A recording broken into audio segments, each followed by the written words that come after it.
মুখ্যমন্ত্রীর ঘোষণা অনুযায়ী রাজ্যে কিন্তু কার্যত শেষ হয়ে আসছে লকডাউনের মেয়াদ। তো এই নিয়ে কী ভাবছে রাজ্য সরকার সেটাই আমরা দেখব। তো ছোট্ট একটি আপডেট, অবশ্যই পুরোটা দেখবেন। তো কার্যত লকডাউন শেষ হতে বাকি আর মাত্র 48 ঘন্টা। তবে এবার কি বিধিনিষেধ তুলে নেবে রাজ্য সরকার, নাকি শিথিলতা আরও খানিকটা বাড়াবে, ফের কি চালু হবে লোকাল ট্রেন, এই মুহূর্তে ঠিক কী পরিকল্পনা রাজ্য সরকারের সেটাই আমরা দেখব। তো রাজ্যে দৈনিক করোনা সংক্রমণ আরও কিছুটা কমলো। 2 মাস পর দৈনিক সংক্রমণ 5,000-এর নিচে নেমে গিয়েছিল শুক্রবার। গত 24 ঘন্টায় তা আরও কমে 4,286 হলো। একই সঙ্গে সামান্য কমেছে কিন্তু দৈনিক মৃত্যু। গত 24 ঘন্টায় রাজ্যে 81 জন করোনা রোগীর মৃত্যু হয়েছে। শুক্রবার সংখ্যাটি ছিল 89 জন, যার জেরে এখন কিন্তু কিছুটা স্বস্তিতে রাজ্য।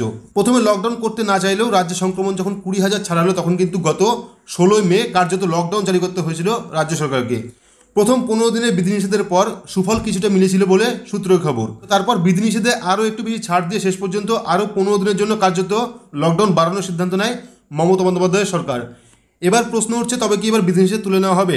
তো এর আগে বাজারের কথা মাথায় রেখে বেলা 12টা থেকে সোনার দোকান এবং বিকেল 5টার পর থেকে রাত 8টা পর্যন্ত হোটেল ও রেস্তোরাঁগুলিকে খোলার অনুমতি দিয়েছিল রাজ্য সরকার। কিন্তু করোনা সংক্রমণের আশার আলো দেখা গেলেও বিশেষজ্ঞদের মতে লকডাউন যতই বাড়বে ততই কিন্তু ধাক্কা খাবে অর্থনীতি। তাই সংক্রমণ এখন যখন কিছুটা আয়ত্তের মধ্যে রয়েছে, ফলে বিধিনিষেধের তালিকা কিন্তু আরও কিছুটা হলেও বাড়ানো হতে পারে বলে মনে করা হচ্ছে। যদিও সূত্রের খবর এখনই কিন্তু বিধিনিষেধ পুরোপুরি তুলতে চাইছে না মমতা বন্দ্যোপাধ্যায়ের সরকার। যেমন লোকাল ট্রেন চালানোর এখনই কোনো সম্ভাবনা নেই বলে মনে করছে সরকার। গত 24 ঘন্টায় উত্তর 24 পরগনা সংক্রমিত হয়েছে 792 জন, যা কিন্তু যথেষ্ট উদ্বেগজনক। আর সেই কারণেই এখনই কিন্তু রেল চলাচল শুরু করতে নারাজ রাজ্য। তবে এ বিষয়ে চূড়ান্ত সিদ্ধান্ত নেবে মমতা বন্দ্যোপাধ্যায়।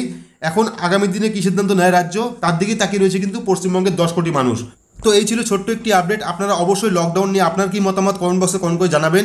আর ভিডিওটি যদি একটু ভালো লাগে তাহলে অবশ্যই লাইক করবেন, চ্যানেলটিকে সাবস্ক্রাইব করে পাশে রাখা বেল আইকনটি প্রেস করে নোটিফিকেশন অল করে রাখবেন এইরকম নতুন নতুন ভিডিওর আপডেট সবার আগে পেতে। তো আজকের মতো এটুকুই, ধন্যবাদ।